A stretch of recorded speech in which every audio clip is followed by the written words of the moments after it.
নমস্কার, আমি সুব্রত শাস্ত্রী ব্রহ্মময়ী মা তারা তান্ত্রিক যোগাশ্রমের পক্ষ থেকে আমার তন্ত্রোক্ত আলোচনামূলক অনুষ্ঠানে আপনাদের সকলকে স্বাগত জানাই। এই এপিসোডের যে মূল বিষয় সেটা হচ্ছে বিদ্বেষণ সাধনা বা বিচ্ছেদ সাধনা পার্ট 1। ধাপে ধাপে অনেক কিছু বলবো। আমার এই ইউটিউব চ্যানেলটাকে অবশ্যই আপনারা কিন্তু ফলো রাখবেন। যারা তন্ত্র সাধনায় আগ্রহী, বারবার বলছি, যারা তন্ত্র সাধনায় আগ্রহী, উল্টো পাল্টা না দেখে যে যা পারছে বলছে, এসব না দেখে অথেন্টিক জিনিসের প্রতি আপনারা লক্ষ্য রাখুন, খেয়াল রাখুন। অথেন্টিক সাধনা, গুরুমুখী বিদ্যা, সাধনার দ্বারা অর্জিত বিদ্যা, এই ধরনের বিষয়বস্তুকে গুরুত্ব দিতে শিখুন। যারা তন্ত্র সাধনায় আগ্রহী তারা অবশ্যই আমার এই অনুষ্ঠানগুলোকে ফলো রাখবেন। এবার আজকের এপিসোডের প্রথম বিষয় হচ্ছে বিদ্বেষণ সাধনা, তীব্র বিদ্বেষণ সাধনা পার্ট 1।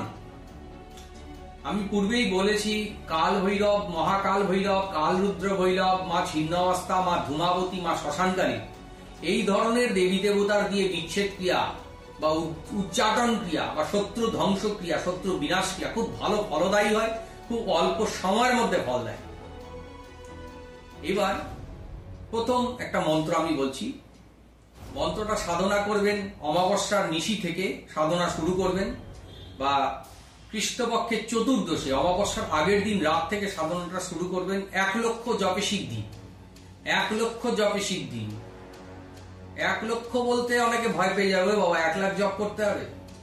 1 লক্ষ বলতে শাস্ত্রে বোঝাচ্ছে, আমি আমার গুরুকে জিজ্ঞেস করেছিলাম যে সব মন্ত্র যদি 1 লাখ করে জপ করি তো আমার জীবন চলে যাবে। গুরু বললেন এটাই তো লক অ্যান্ড কি।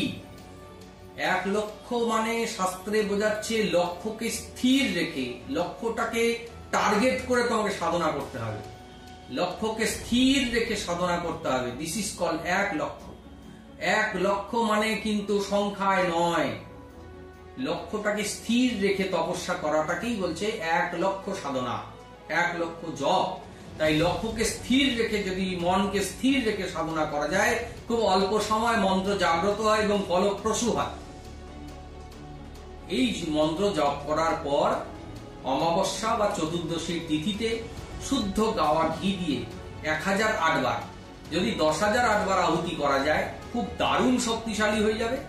কম করে 1008 বার যদি যজ্ঞে আহুতি দেওয়া যায়, এই মন্ত্র সারা জীবনের জন্য জাগ্রত হবে। কিন্তু মন্ত্রকে চর্চার মধ্যে রাখতে হবে। মন্ত্র জপ করে ছেড়ে দিলাম, আবার 10 বছর বাদে জপ করলাম, সঙ্গে সঙ্গে মন্ত্র কাজ করবে তা নয়। সেটাকে আপনাকে চর্চার মধ্যে রাখতে হবে, সাধনার মধ্যে রাখতে হবে আপনাকে, তবে কি আপনার মন্ত্র কার্যকারী হবে। প্রথম মন্ত্রটা বলছি, ছোট্ট মন্ত্র, বড় বড় মন্ত্র দেব না, কারণ বড় মন্ত্র সাধনা করার যে ধৈর্য, নিষ্ঠা, একাগ্রতা, সেটা ধাপে ধাপে তৈরি হয়। প্রথমেই বড় মন্ত্র সাধনা কেউ করতে পারে না। ছোটর মধ্যে দিয়ে, অল্প সময়ের মধ্যে দিয়ে কাজ করতে হবে, সরল সিস্টেমে কাজ করতে হবে। প্রথম মন্ত্রটা হচ্ছে ওম কাল রুদ্র ভৈরবায় স্বাহা। কাল রুদ্র ভৈরব হচ্ছে মা ছিন্নমস্তার ভৈরব।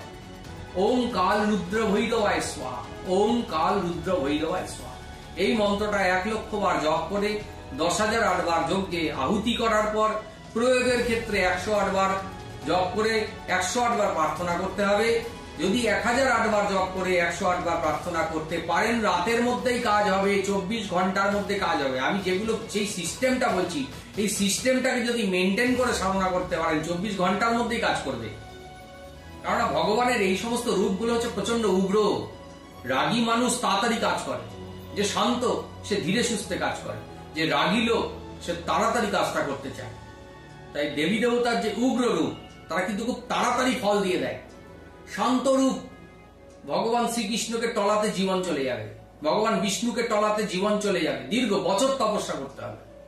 কিন্তু মহাকালকে টলাতে, তিনি ভোলানাথ, তার উপরে তিনি উগ্র রূপ হচ্ছে মহাকাল, কাল রুদ্র ভৈরব, মহাকাল ভৈরব। এই সমস্ত ভৈরবের সাধনা খুব অল্প সময়ে ফলপ্রসূ হয়, খুব তাড়াতাড়ি ফল দিয়ে দেয়। এই যে সিস্টেমটা বললাম, এই সিস্টেমে মন্ত্র জাগ্রত করে যদি প্রয়োগ করতে পারেন, আপনি এই বিদ্বেষণের উদ্দেশ্যে অমুকের সহিত অমুকের তীব্র বিচ্ছেদ করে দাও, এই প্রার্থনাটা আপনাকে 108 বার করতে হবে। গুরুর কাছে অনুমতি নিয়ে করবেন, তিথি নক্ষত্র অনুযায়ী যদি প্রয়োগ করেন খুব তাড়াতাড়ি ফলদায়ী হবে। আজকের এপিসোডটা এই পর্যন্তই থাক। এর পরবর্তী নেক্সট এপিসোডে আরো অনেক বিষয় নিয়ে আমি আলোচনায় আসছি।